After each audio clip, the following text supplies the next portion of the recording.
기도합니다. 하나님의 말씀을 읽는 자, 그 말씀을 듣는 자들, 그 말씀을 지켜 행하는 자들이 복이 있다 하셨습니다.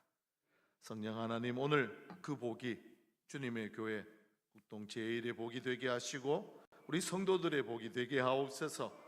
그 복을 가정과 직장과 사업장에서, 학교에서 100배, 60배, 30배 결실 맺게 하옵소서. 오늘 이 시간 주님의 은혜에 맡겨드립니다. 성령께 맡겨드립니다. 성령께서 역사하시고 내게 주시는 말씀으로 아멘하며 듣게 하옵소서. 주의 성령께서 역사하여 주실 것을 믿고 하나님의 영광만을 나타내 주시옵소서. 감사합니다. 예수님의 이름으로 축복하며 기도합니다. 아멘. 할렐루야. 우리 좌우 앞에 있는 분들과 한번 이렇게 인사할까요? 우리는 예수님의 좋은 병사입니다. 한 번만 더 인사할까요? 우리는 승리했습니다. 우리는 여호와의 군대, 예수 그리스도의 좋은 병사인 줄 믿습니다. 예수께서 2000년 전에 승리하신 골고다의 승리가 바로 나의 승리, 우리의 승리, 주님의 교회 국동 제1의 승리인 줄 믿습니다. 할렐루야. 오늘 날씨 어땠나요? 좀 추웠죠? 예. 서울에는 아침에 눈바람이 날리더라고요. 그래서 옷을 좀 두툼하게 입고 왔는데 아니라 다를까, 아이고 또 저녁 되니까 또 추워지네요. 이 겨울이 봄 오는 걸 시샘하는 것 같습니다. 그냥 물러가기에는 뭔가 배가 아픈 것 같아서 어떻게든 한번 봄 오는 걸 막아보려고 노력하는 것 같은데요, 이미 대세는 기울어졌습니다. 네. 사람들이 봄이 오면 여러 가지 많은 것들을 기대하는데요, 그 중에 가장 기대하는 게 뭘까요? 아마도 봄꽃 아닐까 싶습니다. 봄꽃 좋아하시죠? 어떤 꽃 좋아하세요? 개나리? 진달래? 벚꽃? 꽃은 다 좋습니까? 그렇죠. 사실 꽃 싫어하는 사람이 누가 있겠습니까?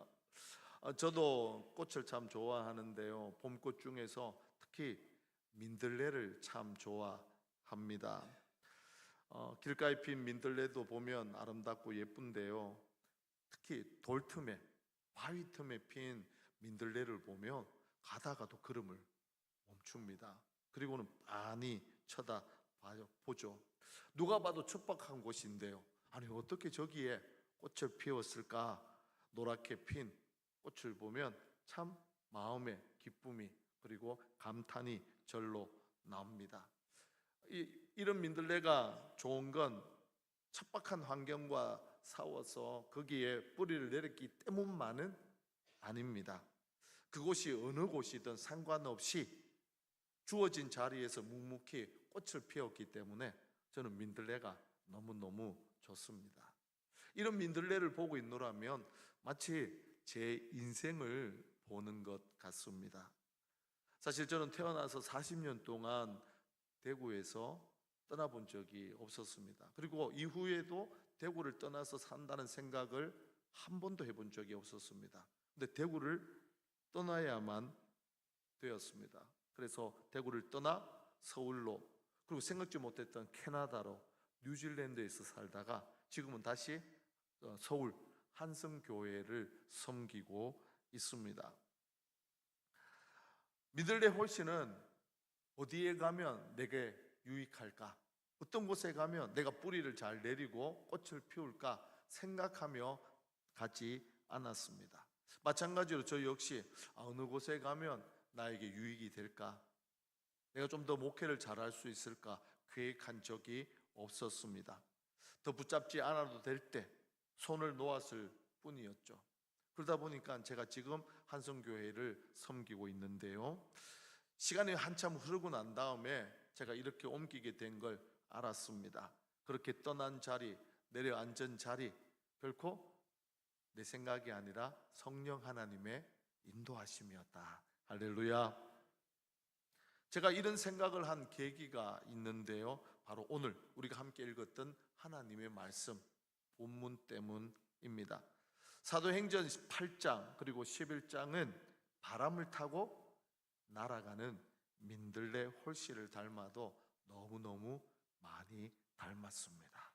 이 봄이 온다고 하니까 또 꽃 얘기하다가 민들레와 사도행전 8장, 11장이 닮았다고 하니까 좀 생뚱맞잖아요, 그죠? 근데 이게 생뚱맞은 게 아니에요.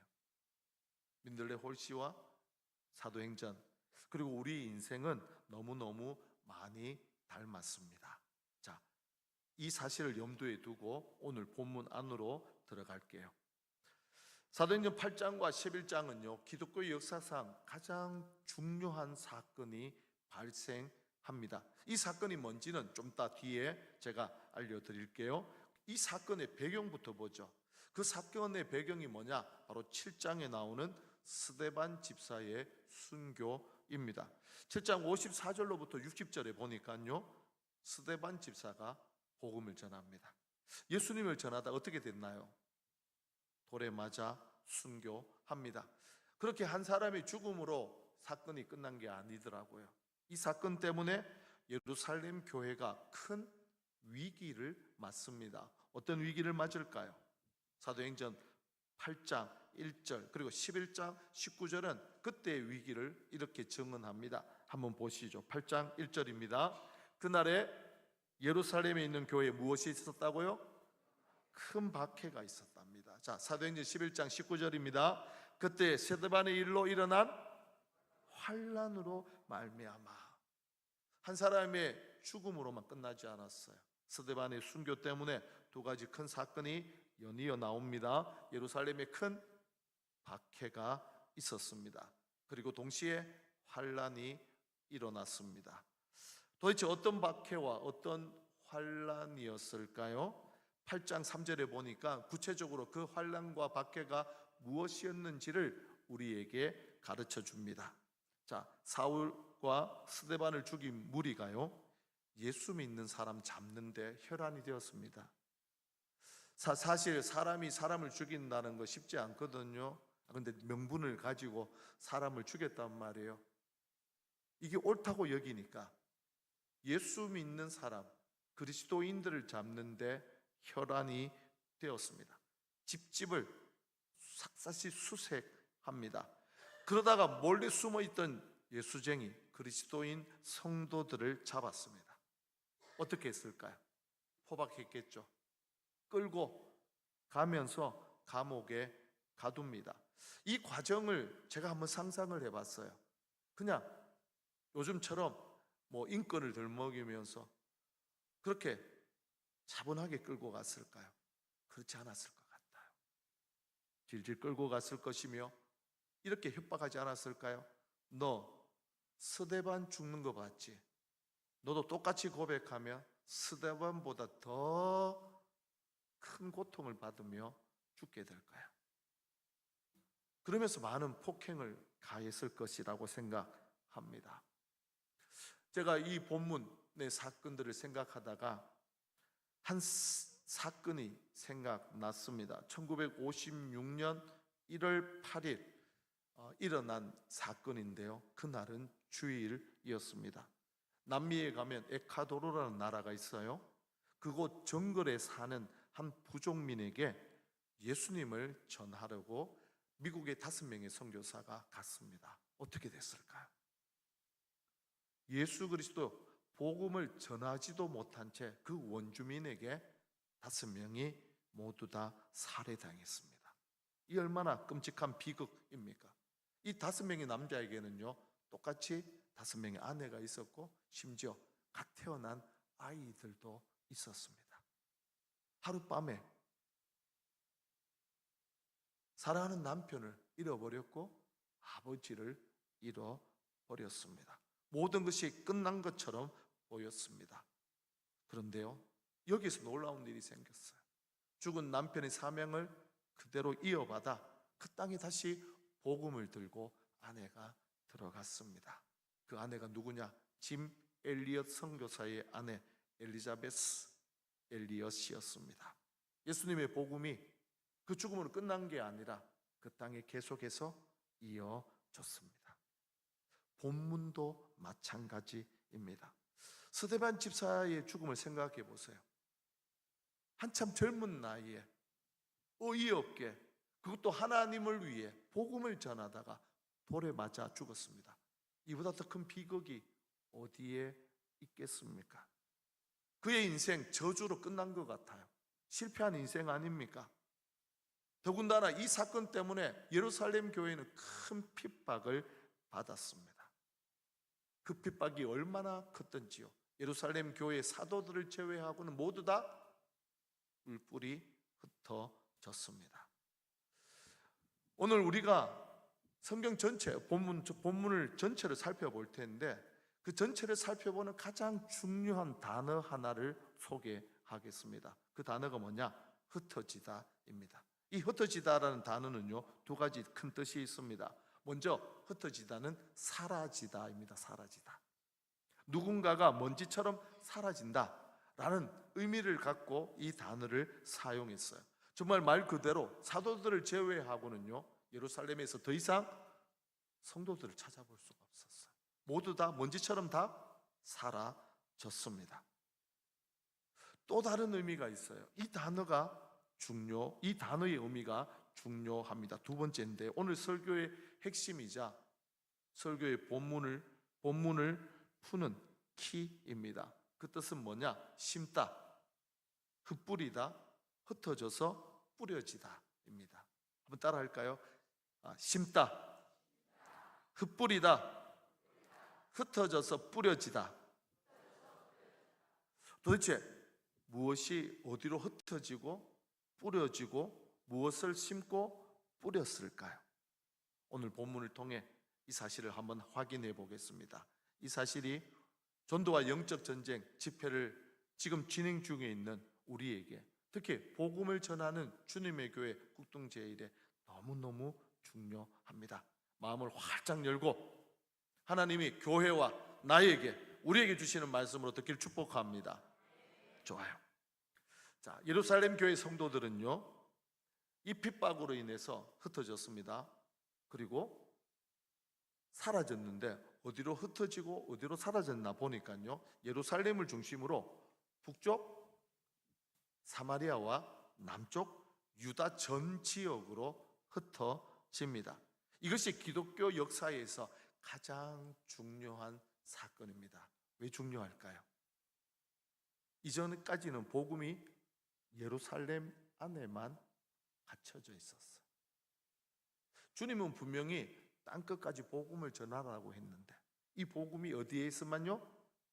예루살렘에만 머물러 있었던 거예요. 그런데요, 핍박과 환난 때문에 이 복음이 예루살렘 벽을 허물고 북쪽으로는 사마리아와 남쪽으로는 유다까지 복음이 흩어졌습니다. 땅끝까지 복음이 확장되는 첫 걸음이 시작이 되었습니다. 기독교 역사의 가장 큰 사건이죠. 사랑하는 고향을 떠났어요. 하나님의 은혜가 머물던 도시를 떠나야 합니다. 자발적이지 않아요. 핍박과 환난 때문에, 스데반의 순교 때문에 고통과 아픔을 안고 흩어졌습니다. 그런데요, 이들이 그렇게 사마리아로, 남유다로 흩어져서 무엇을 했나요? 무엇을 뿌렸나요? 복음을 뿌렸습니다. 할렐루야. 5절 이하를 보니까 그렇게 흩어져서 복음을 뿌린 사람들을 소개하는데 대표적인 한 분이 나옵니다. 누구냐?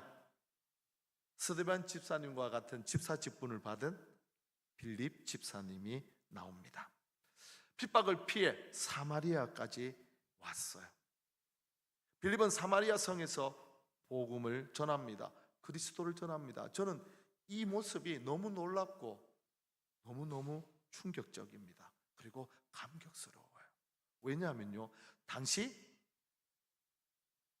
유대인들은요, 사마리아 사람들을 인간 취급하지 않았어요. 혼혈인이잖아요. 이방인의 피가 섞였어요. 그리고 하나님께 예배하는 것이 아니라 예배를 자기 마음대로 바꿔버려서 하나님께 버림받은 민족이다, 저주했던 사람들이었습니다. 혐오했어요. 상종하지 않았단 말이에요. 그런데요, 빌립 집사가 그 사마리아 땅으로 들어갔어요. 그곳에서 복음을 전했습니다. 무엇 때문이었을까? 그렇게 할 수 있었던 이유는 무엇 때문일까요? 대답은 의외로 간단합니다. 빌립 집사 마음에 복음이 가득했기 때문입니다. 예수 그리스도가 가득했기 때문입니다. 할렐루야. 우리 안에 예수님으로 가득 차잖아요. 그러면 내 안에 있던 그 어떤 편견, 그 어떤 것도 온데간데 없이 다 사라집니다. 혐오라는 게 남을 게 없어요. 왜냐하면 허물과 죄로 죽었던 나를 그리스도 예수께서 그 사랑으로 살려주셨잖아요. 사실 하나님 앞에서 가장 혐오스러운 존재가 누구냐? 죄 많은 나였거든요. 우리 아니었습니까? 그런데 하나님이 예수 그리스도를 통해 우리의 그 죄와 허물을 사해 주시고 하나님 우리와 화목을 이루셔서 하나님의 자녀 삼아 주셨단 말이에요. 그 예수 그리스도께서 우리 안에 있단 말이에요. 그분이 우리 안에 있으니까 우리 안에 있었던 모든 편견과 혐오들이 온데간데 없이 다 사라진 겁니다. 빌립 집사가 그 복음을 안고 사마리아 성에 들어갔습니다. 복음을 전했어요. 예수께서 그리스도시다, 하나님의 아들이다 증언했는데요, 놀라운 일이 발생합니다. 사람들 안에 있던 귀신들이요, 그 복음을 듣고 쫓겨났습니다. 이런 측면에서 보면 당시 사마리아 성은요, 귀신들이 지배했던 죽음과 저주의 도시였어요. 근데 복음이 들어가자, 빛이 들어가자, 생명이 들어가자 죽음은 쫓겨나고요, 귀신은 추방이 되었고요, 그곳에 생명의 역사가 일어났습니다. 중풍병자가 낫고요, 못 걷는 사람이 일어났습니다. 이것이 바로 예수 그리스도의 복음의 권능이 가진 역사입니다. 누구든지 예수 그리스도를 만나면 이런 역사의 흔적이 일어납니다.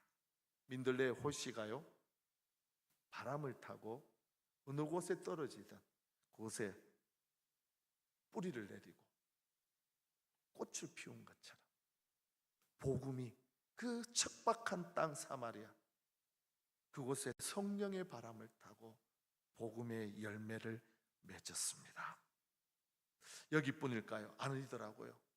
이어지는 8장 26절 이하에 보니까 사마리아 성에서 복음을 잘 전하고 있던 빌립 집사를 성령께서 찾아오셨어요. 그리고는요, 그 빌립 집사에 녹화합니다. 빌립아, 너 정말 복음 잘 전하는구나. 너 정말 내 마음에 든다. 그리고는 그곳에서 잘 전해라. 이렇게 하는 것이 아니라 일어나라. 그리고는 그 광야로 내려가라. 아주 생뚱맞은 명령을 내립니다. 하지만 빌립 집사는요, 성령의 그 명령에 즉각 순종합니다. 일어나서 내려갔더니 그곳에서 누구를 만났을까요? 이디오피아 여왕 간다게의 국고를 맡고 있던 네시를 만났습니다. 예루살렘에 와서 하나님을 예배하고 다시 고국으로 돌아가는 길이었어요. 돌아가는 길에 마침 구약 성경을 읽었습니다. 이사야 53장을 읽는 중이었어요. 빌립 지사가 그 근처에 가고 가까이 가보니까 그 성경 읽는 소리가 들린 겁니다. 이 모든 걸 누가 주관했느냐? 성령께서 주관하셨습니다. 할렐루야. 아주 자연스럽게 복음을 전할 수 있는 계기가 마련된 거예요. 이사야 53장이 고난받는 종 이야기 아닙니까? 빌립은 기회를 놓치지 않고 그에게 가서 이 고난받는 종이 누구냐? 바로 하나님의 아들 예수 그리스도다. 그리고는 그에게 세례를 베풉니다. 이런 관점에서 보면 성령이 충만했던 사람은 결코 빌립 집사만이 아니었습니다. 사실 에티오피아 내시도 성령의 인도하심을 받았습니다. 그러니까 그 시간 바로 그 장소에 있었고 주님의 복음을 들었습니다. 에티오피아 내시는 그 복음을 듣고 기쁨으로 고국으로 돌아갔습니다. 사실 예루살렘에서 남쪽 가사까지 내려가는 길은 한 길이 아니라 두 길이었습니다. 빌립 집사와 에티오피아 내시가 만나지 못할 수도 있었단 말이에요. 하지만 성령께서 처음부터 끝까지 주관하시니까 기가 막힌 시간, 하나님의 시간에 두 사람은 만났고 복음은 전파되었고 그 복음은 능력과 생명이 되어 한 영혼을 구원했습니다. 그리고 그 복음이요 어디까지 날아갔을까요? 에티오피아까지 날아가서 꽃을 활짝 피웠습니다. 저는 오늘 이 시간 주님의 교회 국동제일과 우리 모든 성도들을 축복합니다. 이 복음의 꽃이 되길 축복합니다.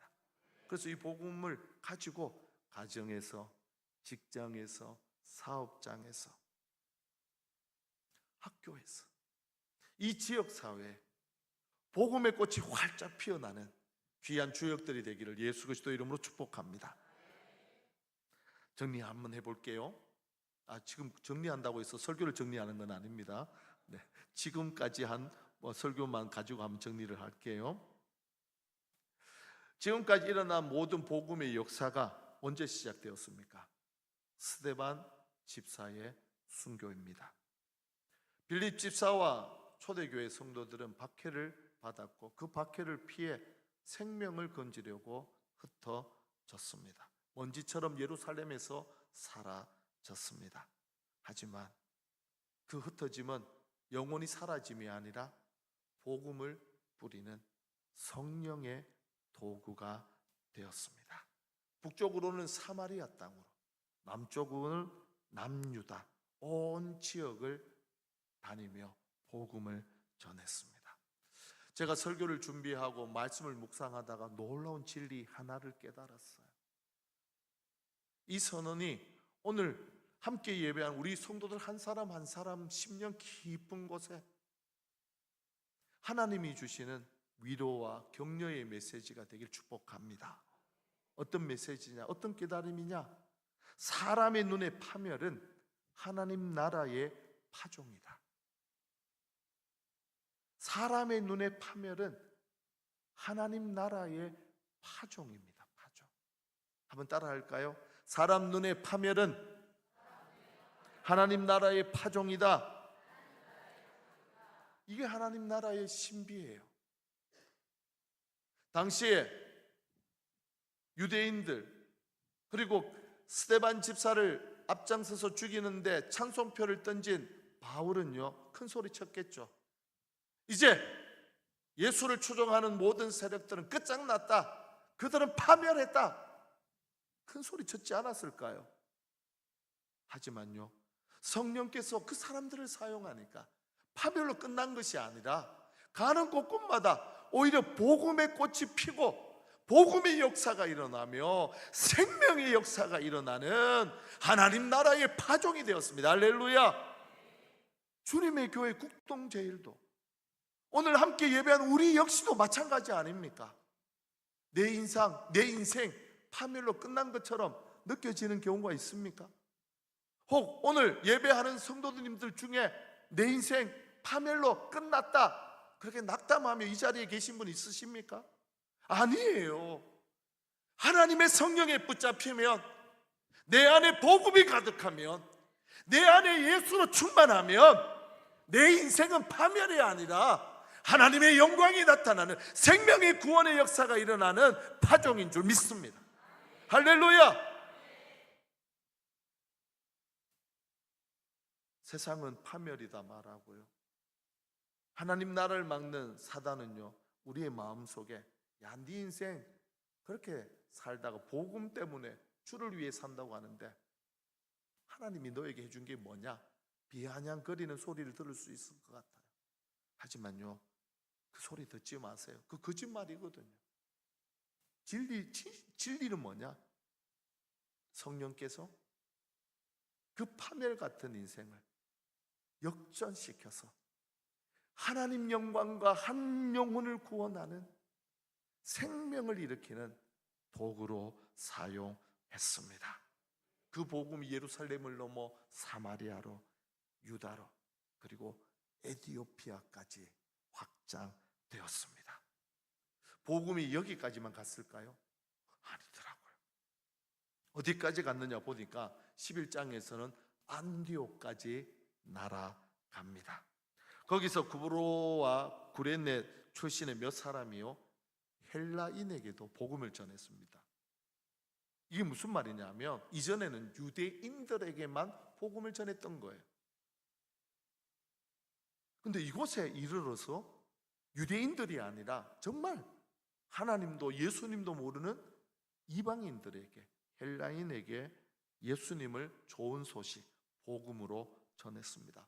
그랬더니요 성령이 역사하시잖아요. 그 복음을 듣고 회개하고 예수를 믿고 영접하는 역사가 일어났습니다. 할렐루야. 당시 안디옥은요 예루살렘 교회만큼 아주 중요한 도시였습니다. 일명 로마, 애굽 다음으로 큰 제3의 국제 도시였습니다. 많은 외국인이 모였는데요 특히 헬라 사람들이 많았습니다. 여기서 많은 헬라 사람들은 단순히 헬라 지역 사람들을 가리키는 것이 아니었습니다. 당시 문화를 지배했던 것이 헬라 문화였거든요. 그 헬라 문화의 영향을 받은 사람들을 일컫는 말이 헬라 사람들이었습니다. 그러니까 모든 이방인들에게 복음이 전파됐다, 그 이야기입니다. 그러니까 엄청난 의미죠. 스데반 집사가 순교하기 전까지는 복음이 어디에 있었다고요? 예루살렘에 갇혀 있었어요. 여기까지. 근데 스데반 집사의 순교로 복음의 문이 열렸습니다.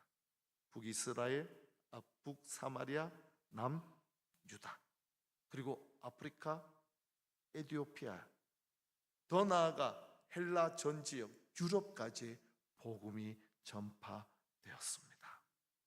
보세요. 당시 유대인들이 의도한 대로 그들의 목적대로 눈에 보이는 예루살렘 안에 있는 교회와 성도들은 사라졌습니다. 파멸했어요. 이건 마치요 세상이 사람이 민들레 꽃을 꺾은 것처럼 세상이 교회를 꺾어버린 것처럼 보였어요. 꺾였습니다. 하지만 민들레 꽃이 꺾이면 어떻게 될까요? 수백 개의 민들레 호시가 바람을 타고 흩어지잖아요. 마찬가지로 그렇게 흩어진 사람들이 하나님 나라의 복음의 파종이 되었습니다.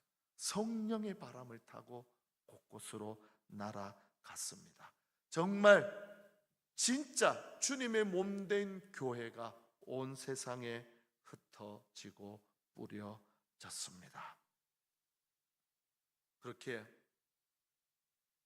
그 복음이 시대와 나라와 지역을 넘어 지금 대한민국에 전파되었고 오늘 이곳에 우리가 함께 예배하고 있습니다. 성령께서 당시 초대교회 성도들을 이렇게 사용하셨던 이유가 있습니다. 그 이유는요 바로 사도행전의 기록 목적 때문이에요. 사도행전의 기록 목적이 뭔지 아시나요? 사도행전 1장 8절 나오잖아요. 그죠? 사도행전 1장 8절이 뭐죠? 오직 성령이 너에게 임하시면 너희가 권능을 받고 예루살렘과 온 유대와 사마리아와 땅끝까지 이르러 내 증인이, 그렇죠, 땅끝까지 이르러 내 증인이 되는 사건, 사도행전 8장과 11장에 일어난 최초의 사건입니다. 중요한 건요 사도행전 1장 8절의 명령은 오늘날도 유효하다는 거예요. 목사님 무슨 말을 해요? 그 2000년 전의 이야기 아닙니까? 초대교회 성도들에게 한 이야기지 그게 어떻게 지금 현대를 사는 우리에게까지 유효할까요? 그렇지 않은 것 같은데요. 이렇게 생각할 수도 있을 것 같아요. 근데요 그렇지 않아요. 제가 한번 확인시켜 드릴게요. 사도행전 1장 1절이 어떻게 시작할까요? 첫 단어는 데오빌로요 라고 시작해요. 사람 이름이거든요. 데오라는 단어 그리고 필레오라는 두 단어가 합쳐진 단어인데요. 그 의미가 뭔지 아세요? 하나님을 사랑하는 자 혹은 하나님께 사랑을 받은 자. 데오빌로의 뜻이 무엇이라고요? 하나님을 사랑하는 자, 또 하나님께 사랑을 받은 자. 그러니까 이런 관점에서 보면 사도행전은 데오빌로 한 사람에게만 전해진 성경이 아니에요. 하나님을 사랑하는 사람이라면, 하나님께 사랑을 받은 사람이라면 모두에게 전해진 성경이 바로 사도행전입니다. 오늘 성도님들에게 묻고 싶어요. 하나님을 사랑하세요? 진짜요? 하나님께 사랑을 받으셨나요? 그러면 오늘날 데오빌로가 누구예요? 나예요. 나. 그러면 사도행전 1장 8절의 명령은 하나님께 사랑을 받은 데오빌로, 하나님을 사랑하는 데오빌로인 나에게, 우리에게 전해진 명령 맞습니까? 틀렸습니까? 맞죠. 아멘이십니까? 그럼요. 그럼 땅끝까지 복음을 전해야 돼요. 제가 이 본문을 가지고 이렇게 묵상을 하고 이렇게 은혜를 받고요. 밤에 아내와 이 부분을 좀 나누었어요. 이 부분을 나누다가 그때 성령께서 주시는 은혜가 있어갖고 퍽퍽 울었습니다. 안 울 것 같죠? 그런데 노래만 들어도 이렇게 눈물이 나는 아주 감수성이 예민한 섬세한 사람입니다. 왜 울었느냐 하면 그 2000년 전에 전해진 복음, 시작된 복음이 오늘 나에게까지 전달이 되어서 하나님의 자녀가 되고 목사가 되었다는 그 복음의 수혜자라는 생각에 그렇게 펑펑 울었습니다. 그러다가 생각을 했어요. 우리 성도의 인생이 이런 거 아닐까? 우리가 인생을 살다 보면 서대반 집사의 순교 같은 일들, 예루살렘 교회가 당했던 박해의 일들, 무엇보다도 이제 복음을 전해보려고 어떻게든 교회의 사명인 이 복음을 전해보려고 행복한 사람들의 축제도 하고 전도와 영적 집회를 열면서 하다 보면 이 복음 전하는 일에 누구가 막을까요? 사단이 귀신같이 알고 이 일을 어떻게든 저지하려고 박해하거든요. 성도 간에 불화를 일으키기도 하고 가정에 개인사 안 좋은 일 생기기도 하고 어려움을 당합니다. 열심히 일을 준비했는데 그 일이 갑자기 이유도 없이 멈춰버리고요. 이제 조금 하나님 주신 은혜를 가지고 누릴만 한데 갑자기 원치 않는 질병이 생기기도 하고요. 사고가 생깁니다. 끊임없이 기도하며 응답을 기다리는데 하나님이 다른 사람의 기도는 잘 응답하는 것 같은데 왜 내 기도만큼은 응답하지 않고 침묵만 하시는지요? 자녀의 문제, 가정의 문제, 직장의 문제 등등등 우리 앞길을 가로막는 박해가 얼마나 많습니까? 이때 우리가 꼭 기억해야 할 게 하나 있습니다. 하나님을 사랑하는 자, 하나님께 사랑받는 자의 박해는 파멸이 아니라 파종이다. 한번 따라 할까요? 하나님을 사랑하는 자, 하나님의 사랑을 받은 자의 박해는 파멸이 아니라 파종이다. 할렐루야. 예수 그리스도의 이름이 전해지는 파종입니다. 하나님의 나라가 임하는 파종입니다. 하나님의 역사가 일어나는 파종입니다. 제가 이걸 깨닫고 그날 밤 펑펑 울었어요. 그랬더니 아내가요, 우는 저를 보면서 또 위로하더라고요. 여보, 당신도 이제 성령께서 파종하는 그런 은혜의 사람, 복음의 사람이 될 거야. 할렐루야. 왜 아멘 소리가 작으세요? 할렐루야. 그 말 듣고 또 펑펑펑 울었어요. 성도의 인생 중에 이보다 더 멋진 인생, 복된 인생이 어디에 있겠습니까? 성령의 도구가 되어 영혼을 구원하고 생명을 살리고 하나님 나라가 임하는데 하나님께 쓰임받는 도구 되는 것, 이거보다 더 멋진 인생이 어디에 있겠습니까? 할렐루야. 빌립 지사처럼 성령에 의해 파종등에 가는 곳곳마다 복음을 전합니다. 복음을 흩뿌립니다. 그러면요, 그곳에 온갖 역사가 일어나요. 귀신도 떠나가고 각종 병도 남고 하나님 나라가 임하는 통로로 쓰임 받습니다. 우리가 이렇게 되려면, 이런 파종되는 인생이 되려면 어떻게 해야 되느냐? 한번 따라합니다. 성령의 바람을 타자. 할렐루야. 성령의 바람 타기를 원하십니까? 성령의 바람을 타고 복음에 심는 하나님 나라의 주역 되기를 원하십니까? 그럼 어떻게 해야 될까요? 성령의 바람을 타려면 어떻게 해야 할까요? 한번 더 따라 할까요? 주어가 바뀌어야 한다. 주어가 바뀌어야 한다. 무슨 또 뚱딴지 같은 소리냐 생각할 수 있는데요, 우리가 이 말의 의미를 알려면요, 사도행전의 진짜 주인공을 알아야 합니다. 사도행전의 주인공이 누구일까요? 사도행전을 기록한 누가일까요? 아니면 이 편지를 받은 데오빌로일까요? 아니면 사도행전에 가장 많은 분량을 차지하고 있는 바울일까요? 아니에요. 사도행전의 주인공이라고 하기에는 한 사람 한 사람의 이름이 나오긴 하지만 뭔가 부족합니다. 사도행전의 진짜 주인공은 성령 하나님이십니다. 왜 성령 하나님이시냐? 성령께서 오순절날에 마가의 다락방에 임했어요. 그때 교회가 세워졌어요. 성령께서 사도들에게 권능을 주시자 그들은 자기의 생명을 조금도 아깝게 여기지 않고 나가서 복음을 전합니다. 감옥에 갇히고 매맞고 협박당하는데 오히려 기뻐해요. 이전에는 예수님이 붙잡혔을 때 그분을 두고 도망을 쳤거든요. 예수님을 모른다, 예수님의 이름을 저주했던 사도들이었습니다. 그런데요, 그들이 성령의 권능을 받았자 자기의 목숨도 아까워하지 않고 담대하게 복음을 전합니다. 교회를 세우시고 교회를 든든히 일으키시고 끊임없이 교회를 세워가시는 일은 바로 성령께서 하신 일입니다. 할렐루야.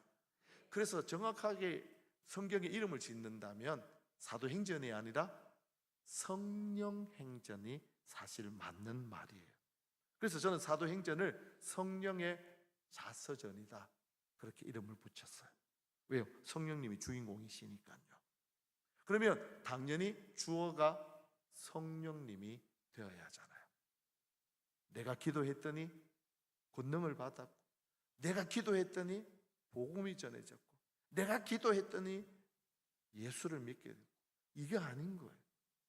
성령께서 은혜를 주셔서 기도하였고, 성령께서 가라 명해서 순종했더니 복음을 전했고, 성령께서 그 사람의 마음을 열어주셔서 그들이 복음을 들었고 예수를 영접했다. 할렐루야. 이게 바로 주어가 바뀐 사람, 성령의 바람을 타는 사람입니다. 자, 이렇게 주어가 바뀐 사람을 우리 마음에 좀 더 피부에 와닿는 단어로 바꾼다면요, 주도권을 넘기는 겁니다. 성령님께 주도권을 넘기는 것, 이게 바로 성령 충만이자 성령의 바람을 타는 것이고 주어가 바뀌는 겁니다. 주도권을 넘기는 순간 성령께서 우리를 이끄시고 우리를 통치하시고 하나님 나라의 복음을 선포하는 곳곳에 우리를 이끌어 가십니다. 그런데요, 안타까운 건 성령께서 우리에게 감동을 주시는데도 불구하고 그 감동을 무시하는 사람들이 있습니다. 순종하지 않는 사람들이 있어요. 그러면요, 더 이상 그 사람을 통해 복음의 역사는 일어나지 않습니다. 오늘날 교회 성도들 안에 안타까운 현실 중에 하나가 뭐냐면, 더 이상 노방전도는 혹은 전도는 통하지 않는다. 옛날처럼 예수 믿으라 복음을 전한다고 해서 예수 믿는 일들이 일어나는 세상이 아니다, 그렇게 말하는 사람들이 참 많습니다. 그래서 노방 전도를 나가거나 복음 전도하는 걸 이상하게 생각하거나 아예 하지 않는 교회가 참 많아졌습니다. 근데 사실 그렇지 않아요. 오늘 제가 목사님하고 잠깐 대화하면서 그런 이야기를 했어요. 작년에 한성교회에서 저 행복한 사람들 축제를 하잖아요. 그래서 태신자도 작정하고 복음을 전해야 한다 했는데 청년 자매 하나가 설교를 듣다가 이 성령의 음성을 듣고 자기도 복음을 전해야 되고 그다음에 태신자도 작정해야 되는데 어떻게 할까 고민하다 찾아보는 게 없더라는 거예요. 그런데 정 없으면 택시를 타고 교회 가자고 해서 그분을 태신자로 작정하고 기도해서 복음 전해라, 그렇게 말했더니 이 말에 자매가 도전을 받은 거예요. 어떻게 했을까요? 순종했습니다. 성령의 음성을 듣고. 그랬더니 정말요, 택시 타고 그분 교회 가자고 했고 그분의 이름을 그리고 전화번호를 따고 기도하고 복음 대신 행복한 사람들 축제 때 그분이 와서 복음 듣고 예수님 영접하고 교회 등록했습니다. 할렐루야. 순종하니까요. 성령의 감동을 따라 주어가 바뀌니까 성령께서 역사하신 일입니다. 할렐루야. 오늘 본문도 같은 이야기 아닙니까? 빌립이 박해를 피해 사마리아에 갔습니다. 성령께서 사마리아로 이끌어 가신 거죠. 성령께서 빌립에게 오셔서 가사 광야로 내려가라 하셨잖아요. 그곳에서 에티오피아 내시를 만났습니다. 성령의 이끌림을 따라 성령의 충만함으로 성령의 통치를 받아 가는 곳곳마다 복음을 전했고 그곳에 생명과 구원의 역사가 일어났습니다. 자, 사마리아 에티오피아 내시에게 복음을 전하고 빌립이 그 복음을 끝으로 역사 속에 사라졌을까요? 그렇지 않습니다. 계속해서 성령께서 빌립을 이끌고 복음을 전하는 일에 사용하는 귀한 하나님 나라의 일꾼으로 세우세요. 어디까지 가느냐? 가이사라까지 갑니다. 사도행전 8장 39절 40절 말씀을 우리 같이 한번 읽겠습니다. 둘이 물에서 올라올새 주의 영이 빌립을 이끌어 간지라. 내시는 기쁘게 길을 가므로 그를 다시 보지 못하니라. 빌립은 아소도에 나타나 여러 성을 지나 다니며 복음을 전하고 가이사라에 가는 곳곳마다 뭘 전했다고요? 복음을 전하고 어디에까지 갔다고요? 가이사라까지 가요. 이 모든 일이 가능했던 건 무엇 때문일까요? 성령께서 이끄셨기 때문입니다. 빌립은 성령으로 충만했고 성령의 바람을 타고 나가 아니라 성령님 어떻게 할까요? 어느 곳으로 갈까요? 무엇을 할까요? 흩어지고 가는 곳마다 복음이 뿌려졌고 성령께서는 그 복음으로 생명과 구원을 일으키는 역사를 보여주셨습니다. 주님의 교회 북동제일과 오늘 우리 함께 예배하는 모든 성도들이 성령의 충만과 주어가 바뀌어 성령의 이끌리심에 순종하기를 축복합니다. 그래서 정말 이 전이 매주마다 성령께서 구원받는 수를 더해 주시는 하나님의 사람들로 가득하기를 축복합니다. 놀랍지 않으세요? 꿈꾸세요. 제가 지금 섬기고 있는 한성교회 담임 목사님은 도원웅 목사님이세요. 목사님과 함께 기도하면서 경산중앙교회를 섬겼을 때 그리고 지금 한성교회를 섬겼을 때 그렇게 도전을 하셨어요. 교회에 오는 그 도로를 사람들로 꽉 차서 오는 것들을 꿈꾸면서 기도하자. 그렇게 기도했는데 하나님은 그렇게 행복한 사람들의 축제를 통해 복음을 전하고 복음을 전했을 때 정말 도로가 꽉 채워지는 그런 성장과 부흥을 허락하셨습니다. 저는 함께 성령 안에서 꿈꾸기를 축복합니다.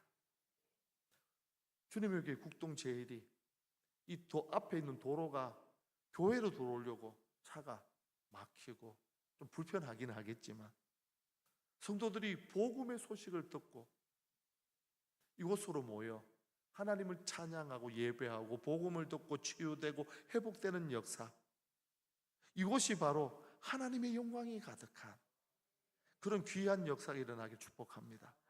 꿈꾸세요. 자, 그렇다면 우리가 주의 영에 이끌려서 살아야 하는데, 그러면 우리가 이끌림을 받는지 이끌림을 받지 못하는지 알아야 하잖아요. 분명한 기준을 하나 제시할게요. 그 기준이 뭐냐? 내가 지금 말할 때, 내가 지금 행동할 때 이 일을 통해 예수께서 하나님의 아들 그리스도다, 유일한 구원자다, 이게 전해지느냐 전해지지 않느냐, 이것만 보면 알아요. 성령께서는요, 이 땅 위에 오셔서 하시는 일이 무엇이냐? 예수 그리스도의 영광을 드러내는 일. 성령께서 하시는 유일한 일이에요. 기적을 일으키는 이유가 뭐냐? 성령께서 자기의 영광을 나타내는 게 아니라 예수께서 하나님의 아들 그리스도다, 구원자다, 이 영광을 드러내시기 위해서 역사하시거든요. 그렇게 내가 성령의 인도하심을 받는다, 아니 인도하심을 받지 못한다, 이걸 분명히 아는 기준이 뭐냐?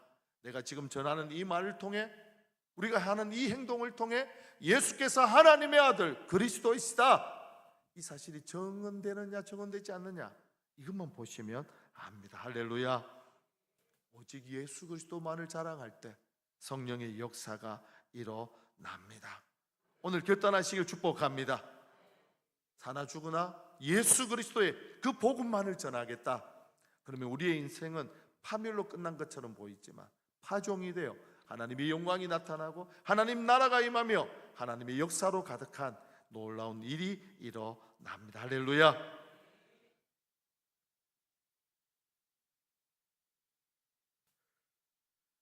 이야기 하나 할게요. 제가 이제 목사이다 보니까 많은 분들의 죽음을 봅니다.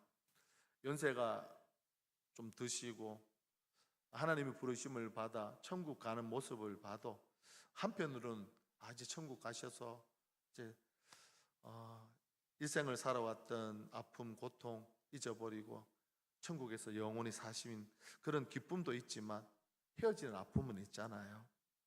하지만 이제 40대, 50대 젊은 나이에 아이를 두고 돌아가시는 아버지, 어머니가 있다면 참 목사인 저도 하나님 왜 아직도 저분은 할 일이 많은데, 그렇게 의문점을, 물음표를 던지면서 가슴을 치는 경우가 너무너무 많습니다. 몇 년 전에 있었던 일인데요, 대장암에 걸린 성도였어요. 온 교회가 금식하며 기도했습니다. 근데 호전이 되는 것처럼 보였어요. 너무너무 기뻤죠. 그런데 갑자기 증세가 악화가 되었습니다. 더 이상 병원에서는 손 쓸 수가 없었어요. 그래서 마지막으로 가는 병동이 호스피스잖아요. 호스피스 병원에 입원하는 첫날 제가 소식을 듣고 사역자들과 그 자녀들을 데리고 병문안을 갔습니다. 가서 보니까 뼈만 남았더라. 항상. 그런데 우리를 보더니 환하게 웃으시더라고요. 제가 그 손을 잡고 한참을 울었어요. 그 후에 제가 집사님한테 물었어요. 집사님, 너무너무 수고하셨어요. 혹시 우리에게 하시고 싶은 이야기가 있다면 오늘 좀 해주세요. 그랬더니 그분이 온 힘을 다해서, 목사님, 제게 남은 가장 큰 소원이 아들과 딸이 예수 그리스도를 잘 믿었으면 좋겠습니다.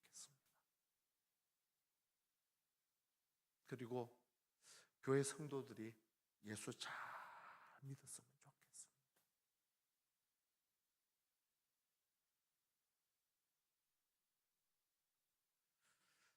그 말을 듣던 아이들, 그냥 그 집사님의 아들과 딸들, 그 엄마의 말을 듣고 펑펑 울더라고요. 저도 그때 그 앞에서 펑펑펑 울었어요. 그리고 일주일이 채 가기도 전에 하나님의 부르심을 받고 천국에 가셨습니다. 그때 막내 아들의 나이가 초등학교 4학년?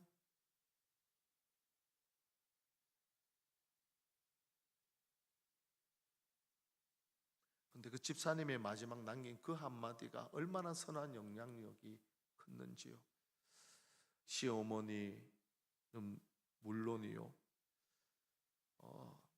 시누이까지 그 마지막 남긴 한마디 때문에 다시 교회로 돌아와서 신앙생활을 하고요, 아이들은 지금까지 예수 그리스도를 잘 믿고 성장하고 있고요. 그리고 그때 함께 그 말을 들었던 사역자, 저도 늘 복음 앞에서, 예수님 앞에서 제 신앙을 돌아보면서 신앙의 경주를 달려가고 있습니다. 이분의 삶은 어느 누구보다도 성령으로 충만했습니다. 성령의 인도함을 받았고요, 그렇기에 생명이 다하는 죽어가는 순간에도 예수 잘 믿으라는 평생 잊을 수 없는 가장 소중한 말을 남겼습니다. 그렇기에 그 말은 능력이 있었고 아이들의 마음에 신앙으로 자리 잡게 되었고, 어머니의 유언을 받들어 믿음에서 떠나지 않고 지금까지 신앙생활을 이어가고 있습니다. 그리고 그 말은 우리 심령에 큰 울림이 되었고, 부족한 목사인 저에게도 제 신앙을 돌아보는, 그리고 평생 아이들에게는 버팀목이 되었습니다. 자, 어느 누가 이분의 인생 50 초반에 아이 3명을 두고 죽어버렸기 때문에 파멸이라고 말할 수 있겠습니까? 파멸이 아니라 하나님 나라가 파종되어지는, 성령이 흩뿌리신 파종이요, 하나님 나라의 파종입니다. 그분은 죽었지만 죽지 않고 자녀들의 마음에 살아있어요. 목사인 저에게도 살아 있습니다. 이분의 인생 스데반을 닮은 인생 아닙니까? 스데반은 2000년 전에 그날 돌에 맞아 죽었습니다. 그리고 설교 서론에 이야기했던 짐 엘리엇 선교사도 에콰도르 주민들에게 살해당했습니다. 하지만 그들은 죽지 않았습니다. 지금도 여전히 우리의 마음속에 성경을 통해 성령의 감동으로 살아 있습니다. 우리 안에 지금도 살아서 복음을 파종하는 씨앗으로 열매 맺는 하나님 나라의 복음의 꽃으로 역사하고 있습니다. 우리의 인생도 이렇게 되어야 되지 않겠습니까? 우리 역시 이제 얼마 있지 않으면 하나님의 부르심을 날아 천국에 갈 터인데, 그 천국 앞에 섰을 때 너 무엇하다 왔느냐 물으시면 무엇이라고 말씀하시겠습니까? 주님, 성령의 충만함을 받아 성령의 인도하심으로 복음을 파종하다가 왔습니다. 행복한 사람들의 축제는 바로 이 복음을 파종하는 하나님 나라의 축제입니다. 그리고 이 복음을 선포하고 전하기 위해서는 우리는 반드시 영적 전쟁을 치루어야 합니다. 복음을 가로막는 사단은 수단과 방법을 가리지 않고 복음을 전하는 우리의 앞길을 막을 것입니다. 혹 그 일 때문에 어려움을 당하고 우리 인생 끝장난 것처럼 보인다 할지라도 여러분 걱정하지 마십시오. 성령의 충만과 인도함을 받는다면 오히려 그것은 복음이 확산되는 파종이요, 하나님 나라의 열매가 맺는 파종인 줄 믿습니다. 주님의 교회 국동제일과 우리 모든 성도들을 이 시간 축복합니다. 하나님 나라의 일꾼 되기를 축복합니다. 전도와 영적 전쟁에서 이미 승리한 예수 그리스도의 좋은 병사로 일어나기를 축복합니다. 그래서 하나님이 주시는 영혼 구원에 쓰임받는 것뿐만 아니라 하나님 나라를 위해 애쓰고 수고하는 교회와 성도들에게 이 모든 것을 더해 주시는 은혜를 하늘의 신령한 복과 땅의 기름진 복으로 받고 누리며 유통하기를 예수 그리스도 이름으로 축복합니다. 그래서요, 복음의 유통자, 복음의 선순환 자, 복을 유통하고 복을 선순환하는 하나님의 사람 다 되시기를 예수 그리스도 이름으로 축원합니다. 말씀을 생각하면서요, 우리 찬양하고 기도한 시간을 갖도록 하겠습니다. 성령이여 임하소서.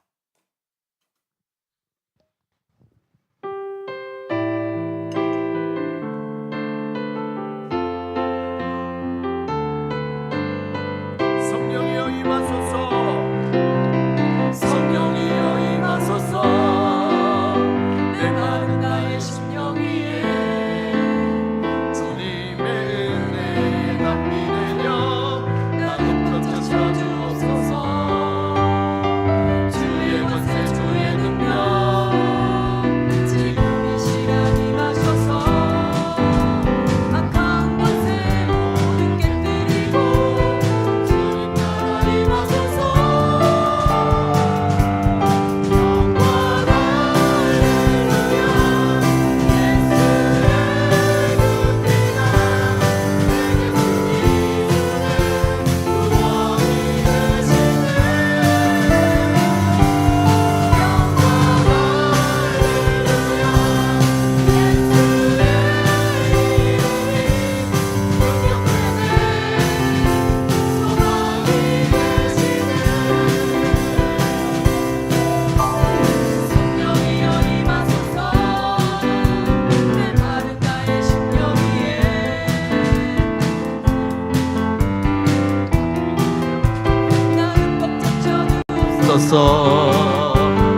주의 권세 주의 능력 지금 이 시간 임하셔서 악한 권세 모두 깨뜨리고 주님 나라 임하소서. 영광 할렐루야. 예수의 내게 승리 주네 구원이 되시네.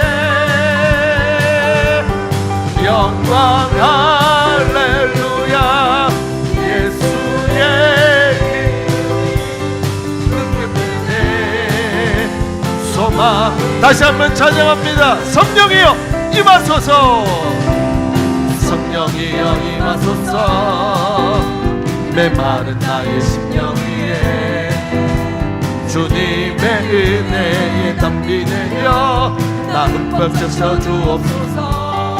주의 권세 주의 능력 지금 이 시간 임하셔서 악한 권세 모두 깨뜨리고 주님 나라 임하소서. 영광 할렐루야. 할렐루야. 예수의 피가 내게 승리 주네 구원이 되시네. 영광 할렐루야. 예수의 이름이 능력되네 소망. 영광 할렐루야. 영광 할렐루야.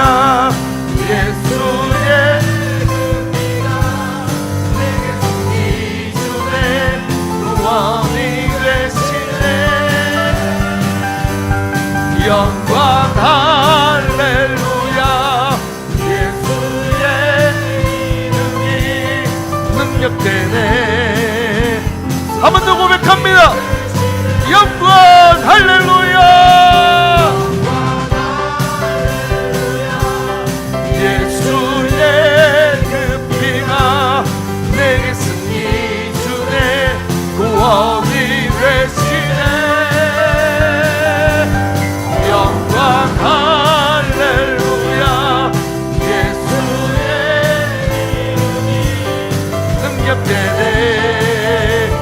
소망이 되시네. 영광 할렐루야, 영광 할렐루야. 예수의 그 피가 내게 승리 주네. 구원이 되시네.